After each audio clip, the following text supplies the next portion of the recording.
So you were in Berkeley from 68 to when? 2004, 3, Okay. 2003 when we moved down here. So 35 years. Yes, exactly, A lot of 35 years. changes in Berkeley, right? Lots, lots. And changes in my life over that period of time, yeah. Yeah. I was married to a guy, we were married for 8.5 years, and we had a difficult for me but amicable breakup. It was, we look back on it and we can't quite figure out why we broke up. We had a very nice relationship, but we kind of decided to separate after 8.5 years. So I moved out to Berkeley with him, then I separated. I was single out there for 6 years before I met Mayer. Mm-hmm. And I went through a number of careers, from Planned Parenthood to campus ministry at Cal Berkeley, Planned Parenthood, and then the Student Health Service there. And then I became the director of a nonprofit that was a hotline for child abuse prevention in Contra Costa County, which is one county east of Berkeley. Right. And we were the only county left in the Bay Area at that time with no services for battered women. And all of the hotline people we were getting who had parental stress also a lot of times were being abused. So I started a shelter for battered women in Contra Costa County. That was a huge project. But I didn't look at it as the way I've started everything is just start a teeny little project, and then if it grows, it'll grow, which this did. I just got a group of women together and said, we need to start a shelter here. And one of them knew a real estate agent who knew how to get HUD money, Housing and Urban Development money. So she made it her business to get us the money to buy us a house, which of course you need for a safe house. And we got a tiny grant from the East Bay Community Foundation that was enough to pay a woman to write a real grant for the county, and we got money, etc. And it just, then we put together a board, and now that organization continues to thrive. It's called Battered Women's Alternatives. So it's one thing to start a small, but then to grow with it is a whole another hat or another head, right? Because you're doing administrative and right. Well, no, I would say it's the same hat. You just have to keep growing with the organization. That's exactly how this huge international writers conference now started. Because when I moved here, there were no author readings, and I used to love to camp out in the bookstores and hear the authors read in Berkeley, and there was no place for us local authors to sell our books.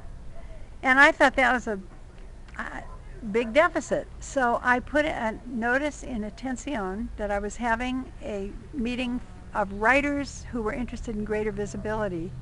And 28 people showed up at this little meeting. I thought I might get 3 people. And everybody was, well, I'll do this, let's do this. And right away we started our monthly author readings that continue to this day. And I thought, well, that's great. And then we started a little bookstore, which started in a little bookstore that doesn't exist anymore called El Arbol. It was right next to La Conexión on Aldama.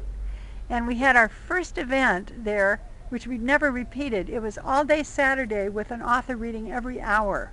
wow. And it was a big grand opening, and really it was a just high energy, thrilling event with people spilling out onto the sidewalks all day, and just this whole atmosphere of milling around and everybody listening to these 10 authors, or 8 authors, whatever it was, with refreshments and everything. So that got us off to a roiling, boiling start. And then we did our monthly author readings. The bookstore started there, moved briefly to El Tecolote, and then when she closed, we moved to the Tienda at the Biblioteca, where we still maintain 2 big bookshelves of local authors.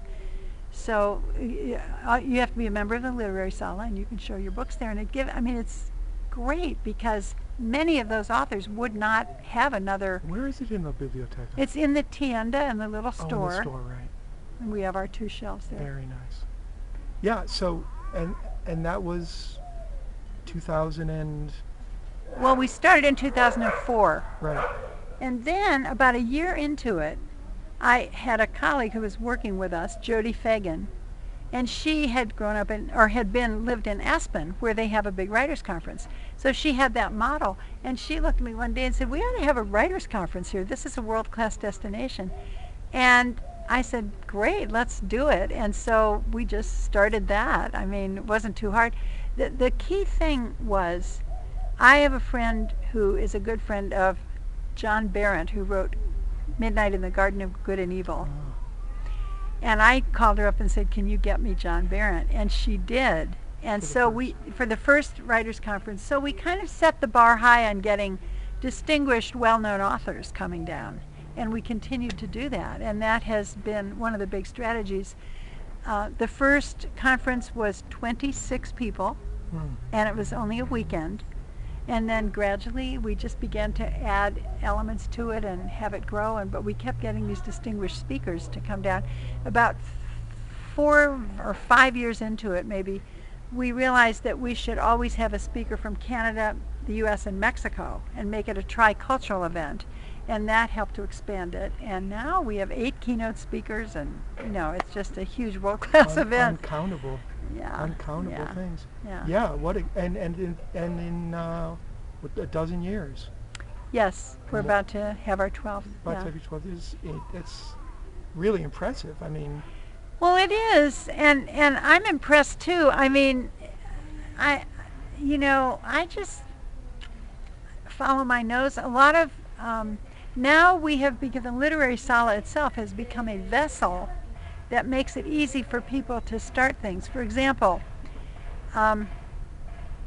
one day I was in the gallery and a woman walked into the gallery and we got to chatting, and she said, you guys should have a storytelling festival here. And I have been to the big storytelling festival in Jonesboro, Tennessee. That's kind of the big mother storytelling festival, and I loved it, and had been to a couple others, and I knew how great storytelling is and how popular it is now with the Moth and everything.